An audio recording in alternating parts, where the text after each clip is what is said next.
चला तर मग आता बनवायला घेऊ पतल्या पोह्यांचा चिवडा। त्यासाठी सर्वप्रथम कढईमध्ये थोडंसं तेल टाकून पोहे भाजून घेऊया।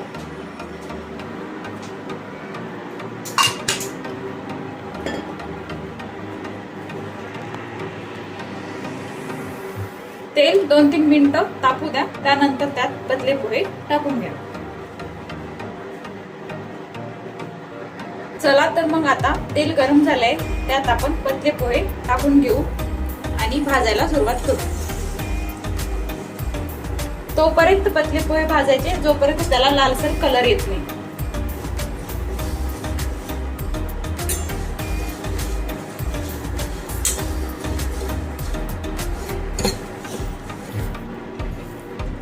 पोह्यामध्ये अर्धा चमचा साखर टाकून घेऊ, कारण पोहे तुटणार नाहीयेत आणि व्यवस्थित भाजले जातील।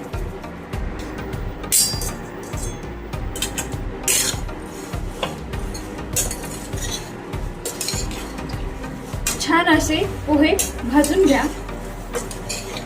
तोपर्यंत भाजा जोपर्यंत त्याला लाल कलर येत नाही आणि व्यवस्थित भाजले जात नाही। हे पहा, तुम्ही पाहू शकता आता पोह्यांना लाल कलर येण्यासाठी सुरुवात झालेली आहे। हे पहा, पोहे भाजून तयार झालेले आहेत। भाजलेले पोहे एका प्लेटमध्ये व्यवस्थित काढून घ्या।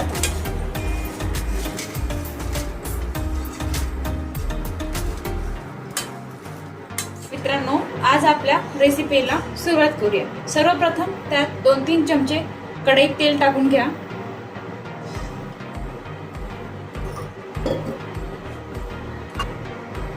छान असं तेल कडू द्या, त्यानंतर त्यात थोडंसं जिरे मोहरी घालून घ्या।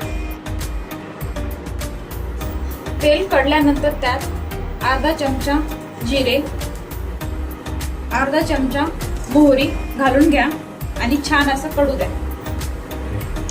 जिरे मोहरी कडल्याच्या नंतर त्यात आपण कापून घेतलेल्या हिरव्या मिरच्या घालून घ्या आणि त्या छानशा तळू द्या।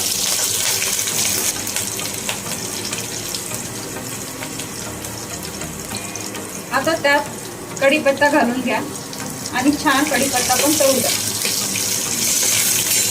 त्यानंतर कापलेले खोबऱ्याचे तुकडे टाकून घ्या। पाहिजे तर खोबरं आपण सेपरेट पण तळून घेऊ शकतो आणि याच्यात पण टाकून तळून घेऊ शकतो। परत बेजारी होऊ नये म्हणून आपण त्यातच तळून घेत आहोत। छान असे 2-3 मिनिट सगळं साहित्य कडू द्या कढईमध्ये। हे पहा, मिरच्या आणि खोबरं छान असं तळत आहे। जर चिवड्यामध्ये कांदा टाकायचा असेल तर तुम्ही टाकू शकता, पण आपण वरून खायला घेतोच म्हणून आम्ही नाही टाकत आहोत। आता शेंगदाणे टाकून घ्या आणि शेंगदाणे छान असे परतवून घ्या।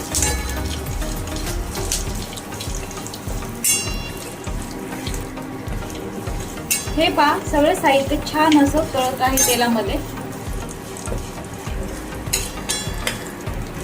आता यानंतर आपण यात डाळवं घालून घेऊ आणि ते पण छान असं परतवू देऊ। सगळं साहित्य छान असं तळून झालेलं आहे। त्यानंतर आपण त्यात अर्धा चमचा हळद टाकून घेऊ। हळद ही नेहमी तेलामध्येच टाकायची, कारण पोह्यांना पूर्ण पिवळा कलर आला पाहिजे।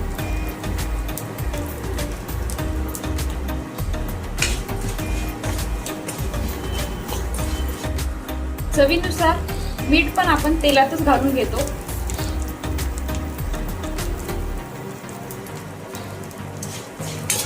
छान सगळं मीठ हळद कडून घ्या। सगळं साहित्य छान असं तेलामध्ये तळलेलं आहे। आता आपण त्यात वरतून पोहे घालून घेऊया।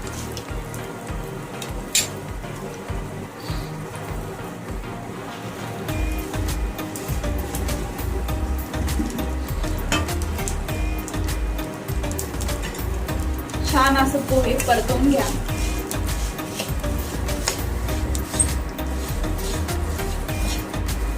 व्यवस्थित असं परतवून घ्या पोहे।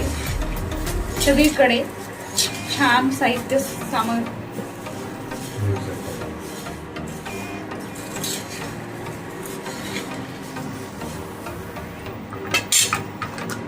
हे पहा, रामबंधू चिवडा मसाला आपण वरतून घालून घेऊया. आपल्या चवीनुसार जेवढा आवश्यक आहे तेवढाच मसाला घालून घ्या. सगळं साहित्य टाकलेलं व्यवस्थित मिक्स करून घ्या पोह्यांमध्ये, म्हणजे चिवडा आपला एकदम कुरकुरीत आणि खमंग बनेल.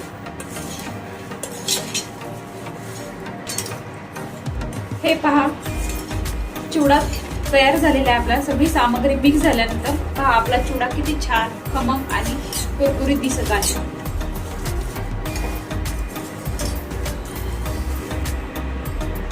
हे पहा, आपल्या पतल्या पोह्यांची रेसिपी तयार झालेली आहे. हे पहा, अवघ्या 5 मिनिटांमध्ये पतल्या पोह्यांच्या चिवड्याची रेसिपी तयार झालेली आहे. आणखी या रेसिपीमध्ये एक टिप्स आहे. जर आपण वरतून कोथिंबीर घातली किंवा चिवड्यामध्ये कोथिंबीर घातली तर चिवडा मऊ पडण्याचे चान्सेस जास्त आहेत. चिवडा आपण दुपारच्या नाश्त्यासाठी टाइमपास म्हणून खातो. तर कशी वाटली ही रेसिपी आपल्याला कमेंट करून कळवा. जर व्हिडिओ आवडला असेल तर चॅनलला लाईक करा, सबस्क्राईब करा आणि कमेंट करून सांगा. धन्यवाद.